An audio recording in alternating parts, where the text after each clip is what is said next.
Dear students, next हम देखते हैं जो नेक्स्ट टॉपिक है हमारे पास वो बनता है circular flow of income and product.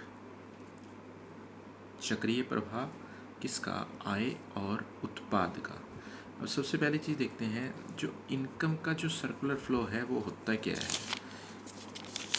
Basically अगर आप चेक करें तो ये सर्कुलर फ्लो माना जाता है कि सपोज करो आपने कहीं से आप कहीं जॉब करते हैं या आप कोई बिजनेस करते हैं, उससे आपने क्या किया, 100 रुपीज़ अर्न किए हैं। अब जब आपने 100 रुपीज़ अर्न कर लिए हैं तो अर्न करने के बाद उसके बाद आपने क्या किया, इस 100 में से कुछ ना कुछ अमाउंट आगे आप खर्च जरूर करेंगे। जिसके पास खर्च करेंगे, जो भी चीज़ लेकर आएंगे, सपोज करो आप स्टेशनरी लेकर आएँ, कोई बुक लेकर आएँ, कोई नोटबुक लेकर आएँ, या कोई जो खाने पीने की आइटम है वो लेकर आएँ, कुछ ना कुछ इसमें से एक्सपेंस ज़रूर करेंगे। और जितना एक्सपेंस इसमें से किया है, जिसके पास आपने किया है, उसकी इनकम बढ़ेगी। अब उसके बाद ये कहता है कि वो सारे जितने एक्सपेंसेस, जितनी पेमेंट आपने उसको की है, वो सारे के सारे पैसे अपने आप पास नहीं रखेगा। उसकी इनकम बढ़ेगी तो वो भी आगे इसको खर्च करेगा। जिसके पास वो खर्च करेगा उसके पास भी यही सिस्टम चलेगा। यानी ये जो है ये फ्लो जो है ये ऐसे ही आगे चलता रहता है, और इसी को इनकम का सर्कुलर फ्लो कहा जाता है। यानी अगर हम सीधे तरीके से देखें तो ये है क्या कि इकोनॉमी में किसी एक पर्सन का एक्सपेंस किसी दूसरे की इनकम होती है, और किसी दूसरे की इनकम में से वो जो एक्सपेंस करता है वो किसी थर्ड की इनकम होती है।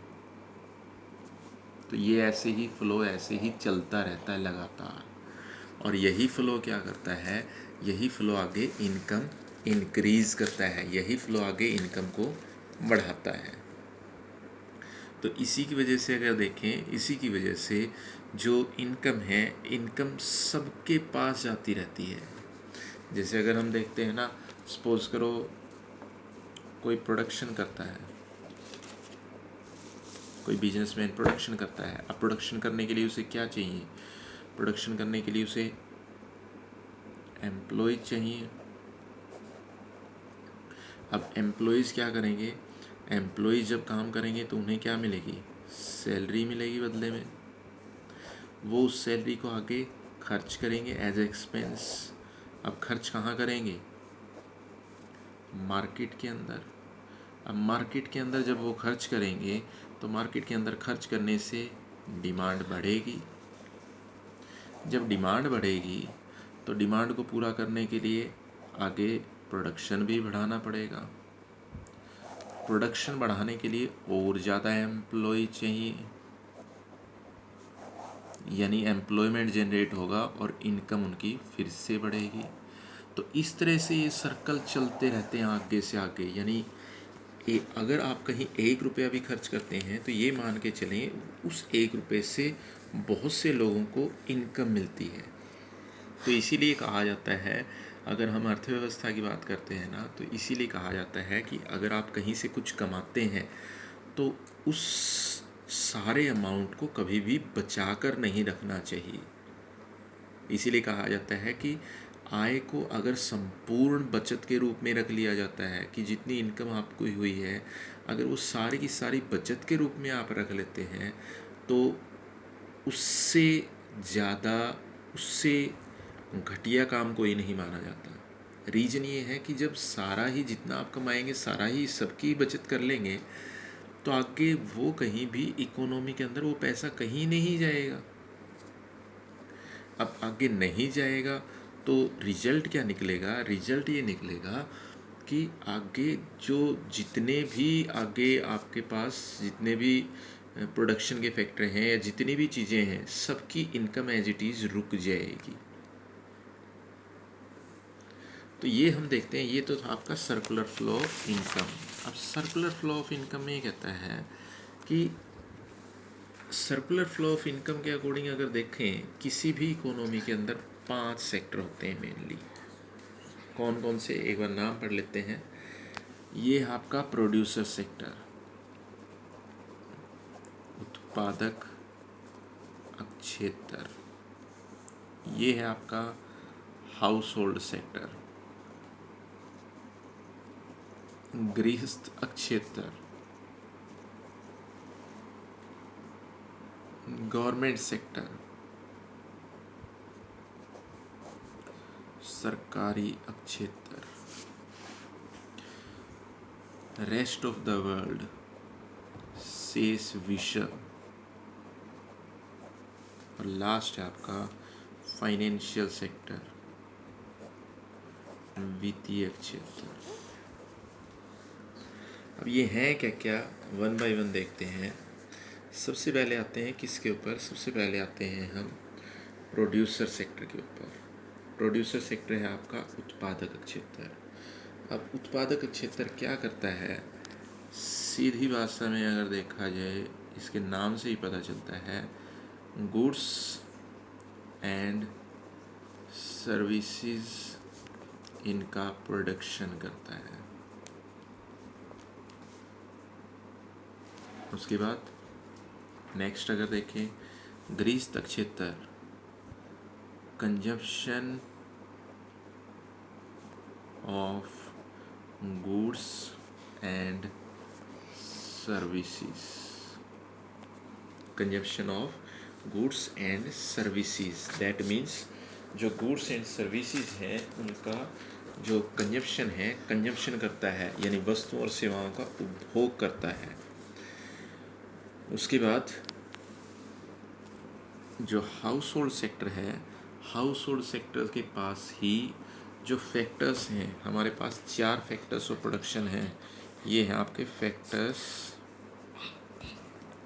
ऑफ प्रोडक्शन जो उत्पादन के कारक हैं, लैंड, लेबर, कैपिटल, एंटरप्रेन्योर। ये 4 फैक्टर हैं, लैंड भूमि, लेबर श्रम यानी श्रमिक जो श्रम करते हैं, कैपिटल पूंजी, एंटरप्रेन्योर उद्यमी, उद्यमी उद्यम को चलाता है, कैपिटल पूंजी लगाकर, उसके लिए लैंड चाहिए यानी भूमि चाहिए, और लेबर जो आपकी लेबर काम करती है। अब ये चारों फैक्टर ये कहता है कि अगर हम चेक करके देखें, जो हाउस होल्ड सेक्टर है वो फैक्टर्स का ओनर है, यानी जो स्वामी है उत्पादन के कारक, फैक्टर्स ऑफ प्रोडक्शन का जो ओनर है ये आपका प्रोडक्शन के जितने भी फैक्टर हैं उनका ओनर है।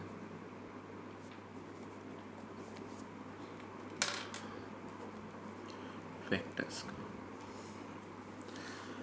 तो यहीं से देखते हैं, इसके बाद तो हम नेक्स्ट कर सकते हैं।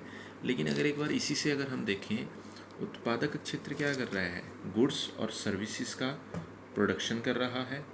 उसके बाद गृहस्थ क्षेत्र क्या कर रहा है, वस्तुओं और सेवाओं का उपभोग कर रहा है, यानी ये तो वस्तुओं और सेवाएं बनाता है, ये उनका उपभोग करता है।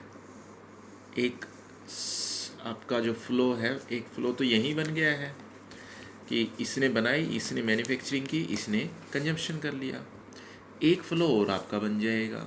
ओनर कौन है प्रोडक्शन के फैक्टर्स का, ये आपका हाउस होल्ड सेक्टर। हमें पता है कि जो फैक्टर्स ऑफ प्रोडक्शन है उनके बिना कभी भी बिजनेस आगे यानी प्रोडक्शन आगे नहीं बढ़ सकता। जैसे लैंड है, लेबर है, कैपिटल है, एंटरप्रेन्योर है, इनके बिना आगे चल ही नहीं सकता। तो ये सारे के सारे किसके पास हैं, हाउस होल्ड सेक्टर के पास, गृहस्थ क्षेत्र के पास, क्योंकि वहीं से तो सारी चीज़ें निकलती है, वही तो पूंजी लगाता है, उसी में से एंटरप्रेन्योर निकलते हैं। वही आपका जो लेबर है, लेबर जो वो भी वहीं से आती है, लैंड भी, सारे सभी का ओनर यही है। ये प्रोड्यूसर सेक्टर को ये सारी चीज़ें प्रोवाइड करता है। प्रोड्यूसर सेक्टर बदले में क्या करता है, बदले में हाउस होल्ड सेक्टर को पेमेंट कर देता है। अब पेमेंट क्या करता है, सपोज करो हाउस होल्ड सेक्टर में से जो लेबर है, जो लेबरर हैं वो लेबर करने के लिए यहाँ जाते हैं, प्रोड्यूसर सेक्टर बदले में क्या देगा, वेजेस दे देगा। तो ये सर्कुलर फ्लो ये इन दोनों का ही यहाँ पर बन गया है। आगे भी बनाएंगे जितने भी सेक्टर हैं, लेकिन अगर इन्हीं का चेक करके देखें, इन्हीं का बन रहा है सबसे पहले तो प्रोड्यूसर सेक्टर और हाउस होल्ड सेक्टर का। तो नेक्स्ट सेक्टर हम नेक्स्ट डे में देखेंगे।